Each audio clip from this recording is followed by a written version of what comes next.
що все більш очевидним, навіть не очевидним, а таким разючо видимим стає те, що війна для Путіна не просто пішла не за планом, а вона веде його до колапсу. І ті пропозиції, які сьогодні має Україна за підтримки наших союзників, безумовно, шанс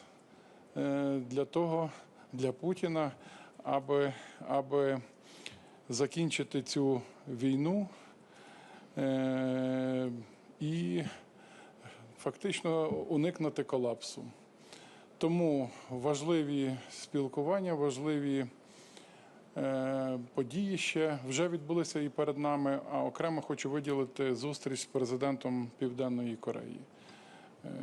Президент Кореї підтвердив надання Україні пакету допомоги у розмірі $100 мільйонів.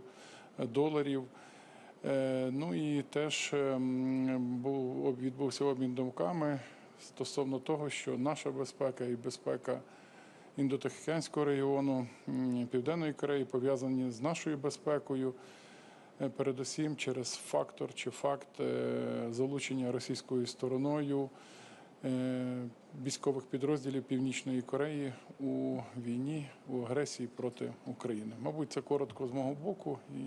Пане міністр, запитань візьмемо Сергію.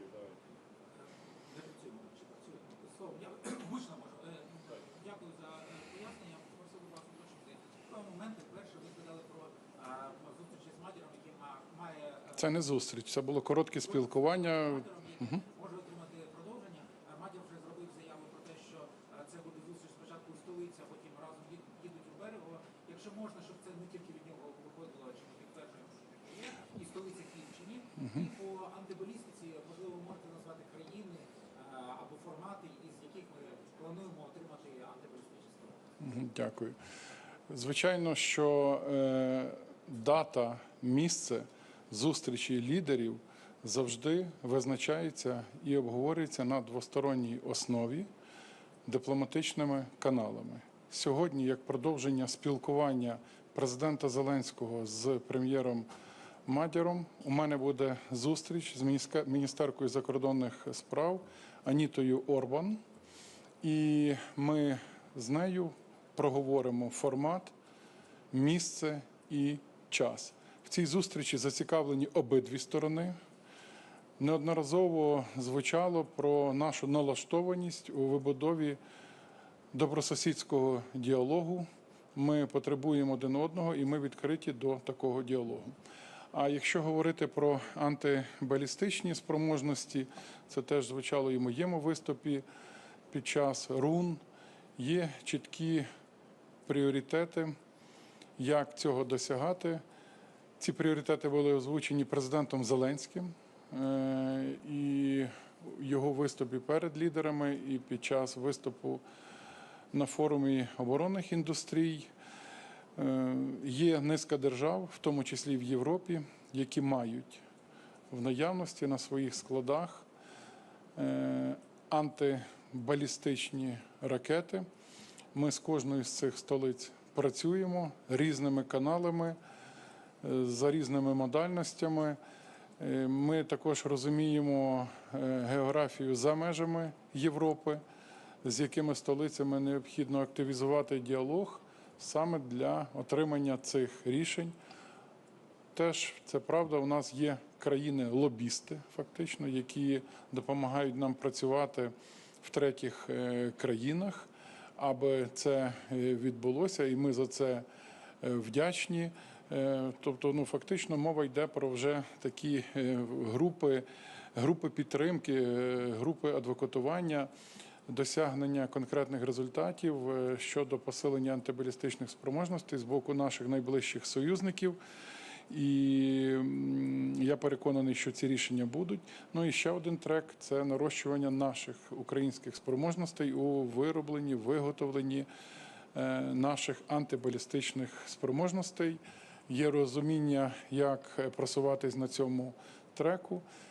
Відбулися розмови президента з лідерами тих країн, які дійсно можуть пришвидшити або забезпечити необхідні елементи для фіналізації. Зараз я вже кажу про фіналізацію цього процесу, саме створення системи протиповітряної оборони в Україні з антибалістичними спроможностями. Оля Кишевенко.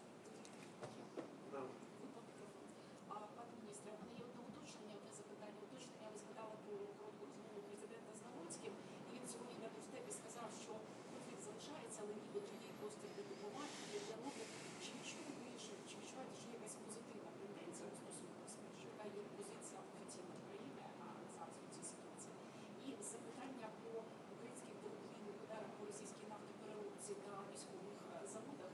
Із розмови з вашими колегами, яка оцінка переважна стосовно наших ударів? Тому що від прем'єра Болгарії ми сьогодні чули про те, що це ескалація і нам треба просто все це залагодити.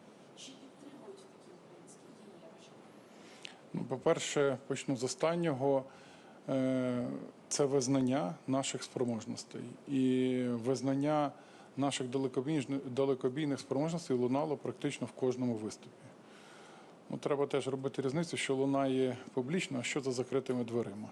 Тому я вважаю, що РУН, будь ласка, що РУН якраз зібрав однодумців і в оцінках, і в рішеннях. Мені здається, що ця ситуація, оскільки ми атакуємо об'єкти, легітимні об'єкти, керуючись правом самозахисту, визначеним статтею 51 Статуту ООН, і це такий підхід поділяється нашими партнерами. І він також впливає, я вважаю, на посилення наших переговорних спроможностей і підштовхує Росію до серйозних перемовин. Зараз війна прийшла вже на їхню територію. І наші далекобійні спроможності, і наші технології, вони лише зростають. Тому дуже важливо, і це теж сказав президент, що в цій стадії російської агресії проти нас, військових дій на полі бою, виграти небо. Ми вже позбавили Росію дуже багатьох переваг, які вона мала в 2022 році. Саме завдяки мужності українського воїну, саме завдяки росту нашої оборонки. І один з ключових міністрів вчора, це я маю таку привілею наводити статистику зростання в Україні, але за мене зараз цю роботу роблять наші партнери. І він назвав цифру, що українська оборонка зросла в 54 рази. Це було озвучено одним з наших ключових союзників. Теж лунали голоси, де міністри ділилися враженнями від спілкування з конкретними людьми, особами, які відвідували Росію і відчули на собі асиметричні українські далекобійні санкції, як в Петербурзі, так і в Москві. Були спогади чи емоції від одного з міністрів, який ділився інформацією від посла з Москви. Ось а з іншого боку, Україна зараз не потребує жодного схвалення і жодних дозволів для проведення своїх асиметричних операцій. Тепер щодо польського треку. Ми теж неодноразово це заявляли, що ми готові і зацікавлені в продовженні, в цементуванні рівноправних, взаємовигідних, стратегічних відносин. І ми приречені на такі відносини. Я особисто переконаний, ми потребуємо один одного і з міркувань безпеки, і з міркувань нашого спільного майбутнього в Європейському Союзі. Дипломатичні канали залишаються відкритими. І вчора я також мав коротке спілкування з міністром, віце-прем'єром, міністром Сікорським. Ця тема активно, до речі, цікавить наших партнерів. І я отримую постійно запитання стосовно цього.